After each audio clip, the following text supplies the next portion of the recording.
इसका जो है इनडायरेक्ट स्पीच क्या होगा? He said to me how are you. उसने मुझसे कहा आप कैसे हैं या तुम कैसे हो? बताइए, कोशिश करिए। He told to me how you are. आप बताइए। He asked me हाँ, how. आगे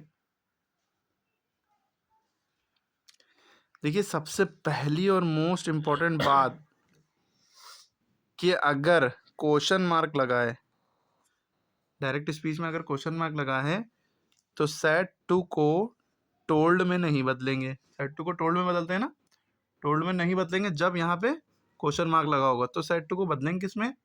आस्क्ड में। क्वेश्चन मार्क मतलब सवाल पूछा जा रहा है, तो आस्क्ड माने पूछना होता है, सेड टू माने बोलना, टोल्ड माने भी बोलना या बताना या कहना। लेकिन आस्क्ड माने पूछना। जब क्वेश्चन मार्क है तो समझ लो पूछी जा रही है बात, कही और बताई नहीं जा रही है। ही सेड टू मी, उसने मुझसे कहा, इसका मतलब है लेकिन उसने मुझसे पूछा, यहाँ देख के पता चल रहा है।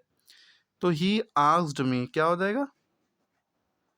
और एक गलती बच्चे यहाँ पे ये करते हैं कि ये टू है वो यहाँ पे भी लगा देते हैं, कभी नहीं लगाना है। जब सेड और टू मिला के उसका आस्क्ड बनता है, ठीक है। तो ही आस्क्ड मी, उसने मुझसे पूछा। और क्या करते हैं बच्चे, ये कॉमा और इन्वर्टेड कॉमा की जगह पे दैट लगता है ना, इनको हटा के इनकी जगह पे दैट लगता है। और क्वेश्चन अगर हेल्पिंग वर्ब से शुरू है, is am are was verb से शुरू है, has have had will would shall should से शुरू है, तो इसकी जगह पे इफ़ या वेदर लग जाता है। लेकिन अगर क्वेश्चन डब्ल्यू एच से शुरू है, यानी कि इस तरह से डब्ल्यू एच वॉट से शुरू है ना, तो आपको पता है जब इस तरह से शुरू होते हैं तो दैट भी नहीं लगता, इफ़ वेदर कुछ नहीं लगता, कुछ भी नहीं लगता है, ठीक है। तो यहाँ पे भी इसको हटा के कुछ नहीं लगेगा, डायरेक्ट हाउ लिख देंगे। दूसरी बात इसमें आपको ये याद रखनी होती है कि क्वेश्चन मार्क नहीं लगेगा जब हम इनडायरेक्ट बना देंगे, है ना। तो he said to me how are you, उसने मुझसे पूछा कि आप कैसे हैं। ही आस्क्ड मी हाउ के तुरंत बाद सब्जेक्ट आ जाएगा, हेल्पिंग वर्ब नहीं आएगा। तो यू का क्या हो जाएगा? हमने बताया था कि जब भी यहाँ पे मी लिखा होगा तो यहाँ पे कुछ भी हो उसका आई हो जाएगा, ठीक है। हाउ आई, तो यहाँ पे बात समझिए, जब भी यहाँ पे मी लिखा होगा तो यहाँ पे क्या हो जाएगा? आई। How I. और इज एम आर का किसमें कन्वर्ट करते हैं? वॉज या वर। इज एम आर को किसमें कन्वर्ट करते हैं? किसमें कन्वर्ट करते हैं? वॉज या वर। तो आई के साथ क्या लगेगा? वॉज के वर, आई के साथ वॉज लगता है।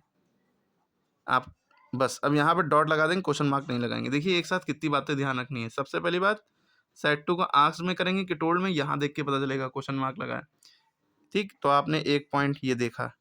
दूसरी बात, कॉमा इन्वर्टेड कॉमा की जगह दैट नहीं लगाना है, दो बातें।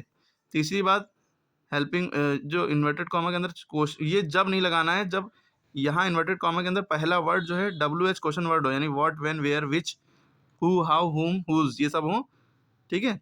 तब आप यहाँ पर दैट नहीं लगाएंगे, ठीक। एक तीसरी बात ये हो गई, ठीक है।